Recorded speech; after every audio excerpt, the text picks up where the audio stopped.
دوستان عزیزم سلام. امروز قرار راجع به اسیلاتور CCI با هم صحبت کنیم. اسیلاتور CCI برای اندازه‌گیری انحراف قیمت از میانگین قیمتی خودش، یعنی بررسی میکنه که قیمت فعلی چقدر بالاتر یا پایینتر از حالت نرمالش. برای اضافه کردنش به چارت از قسمت اندیکاتور CCI رو سرچ میکنیم و یه پنجره جداگونه‌ای به نمایش در میاد که اسیلاتور هست. تو رو بزرگ میکنیم تا اجزاش رو با هم بررسی کنیم. از دو تا خط تشکیل شده. تنظیماتش رو باز میکنیم. خط آبی رنگ خط CCI ما و خط زرد رنگ مووینگ اوریج ماست که اگر اینجا رو بیاریم CCI بر اساس 20 تا کندل قبل که فرمولش هم اینجا براتون گذاشته بالاترین و پایینترین قیمت و قیمت بسته شدن رو جمع کرده، تقسیم بر 3 کرده و خط زرد رنگ ما مووینگ اوریج شماره 14 هست که سیمپل هم هست. مووینگ رو فعلا هایدش میکنیم تا CCI رو یادش بگیم. از 3 تا ناحیه تشکیل شده. ناحیه بین مثبت 100 و منفی 100 که آبی رنگ نمایش داده شده، ناحیه بالای مثبت 100 که ناحیه اشباع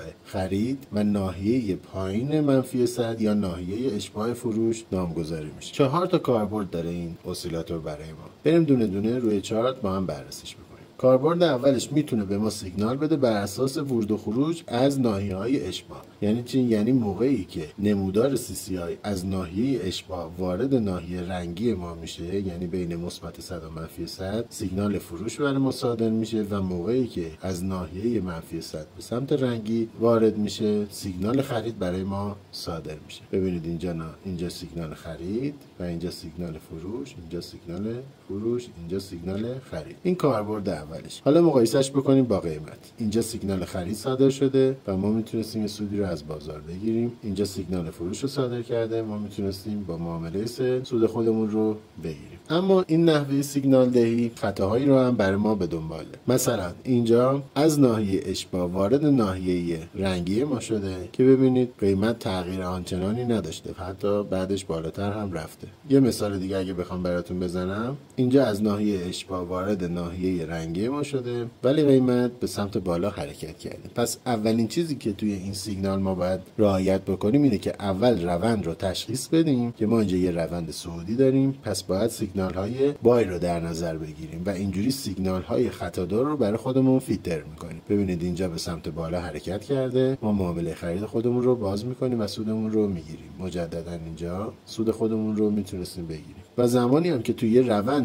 نزولی قرار دادیم سیگنال های فروش رو میتونیم مد نظر قرار بدیم که ببینید موفقیتمون توی معاملاتمون افزایش پیدا کنه. کاربرد بعدی این اسیلاتور اینه که قابل تحلیله، یعنی ما میتونیم براش خط روند بکشیم و با شکست این خط روند میبینید سود خودمون رو میتونستیم بگیریم. اینجا دوباره میتونستیم خط روند بکشیم و با شکستش سود خودمون رو بگیریم. ناحیه حمایت مقاومت میتونیم براش مشخص کنیم. الان اینجا یه ناحیه مقاومتی هست برای ما که با شکستش قیمت کمی افزایش داشته. اینجا یه ناحیه حمایتی هست که با شکستش قیمت کاهش داشته. پس این اسیلاتور قابل تحلیل.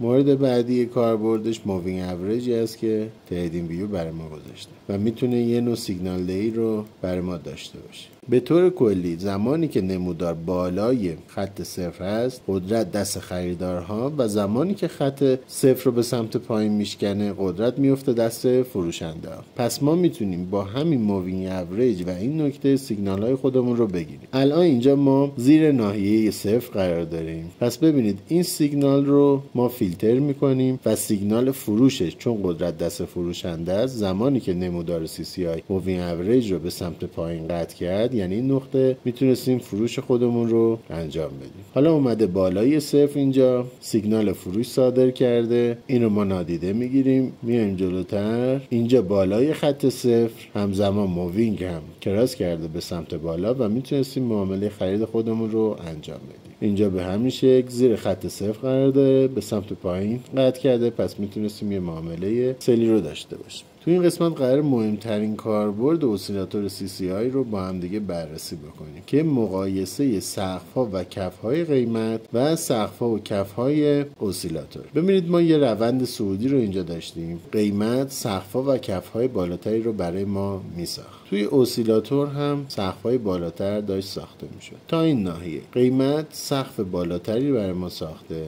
ولی اسیلاتور سقف پایینتری برای ما ساخته. این تناقض به ما کمک میکنه که ما بتونیم سیگنالی که قبلا راجع به صحبت کردیم و ورود اسیلاتور به ناحیه رنگی بود و سیگنال فروش رو بر ما صادر میکرد، با خیال راحت بتونیم معامله فروش خودمون رو انجام بدیم. یعنی ما اینجا میتونستیم وارد معامله فروش بشیم، یعنی در بالاترین حالت قیمت. اینجا اگه از نقطه اشباع وارد ناحیه رنگی میشد، ما معامله فروش باز میکردیم، قیمت به صورت ناچیز کاهش پیدا میکرد و دوباره افزایش چشمگیر داشت و ما ضرر زیاد میکردیم. اینجا هم همینطور، اگر ما وارد میشدیم اینجا به ما سیگنال داده یک کاهش قیمت جزئی و دوباره افزایش قیمت. ولی وقتی ما این تناقض رو بین قیمت و اسیلاتور مشاهده کردیم، با ورودش به ناحیه 100 تا -100 وارد معامله فروش می شدیم در بالاترین حالت ممکن و یه سود جذاب رو از بازار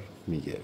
اینجا یه روند نزولی داریم، قیمت داره کف‌های پایینتری رو میسازه، اسیلاتور هم داره کف‌های پایینتری میسازه. اینجا اسیلاتور یه کف بالاتر برای ما ساخته و قیمت یه کف پایینتر رو ساخته. با مشاهده این تناقض ما میتونستیم اینجا وارد معامله خرید خودمون بشیم و سودمون رو از بازار بگیریم. اینجا یه روند نزولی بوده، قیمت سقف‌ها و کف‌های پایینتری رو میساخته. اینجا اسیلاتور یه کف بالاتری رو برای ما ساخته، ولی قیمت کف پایینتری ساخته. پس با ورود این نمودار به قسمت رنگی ما میتونستیم معامله خرید خودمون رو انجام بدیم که ببینید هم مووینگ اوریج رو کراس کرده، هم وارد ناحیه رنگی شده و همین که این تناقض رو ما دیدیم و بعدش یه سود فوق‌العاده رو میتونستیم از بازار داشته باشیم. از این مثال ها فراوون توی این کاربرد اسیلاتور دیده میشه. همونطور که همیشه گفتیم برای ورود به معاملاتمون فقط از اسیلاتورها و اندیکاتورها استفاده نمی‌کنیم و باید تحلیل خودمون رو داشته باشیم تا درصد موفقیتمون بره بالاتر و خطاهای اسیلاتورها و اندیکاتورها رو وارد تحلیل خودمون نکنیم. امیدوارم که از آموزش این اسیلاتور نهایت استفاده رو ببرید. موفق و پرسود باشید و حمایت از پیج رو فراموش نکنید.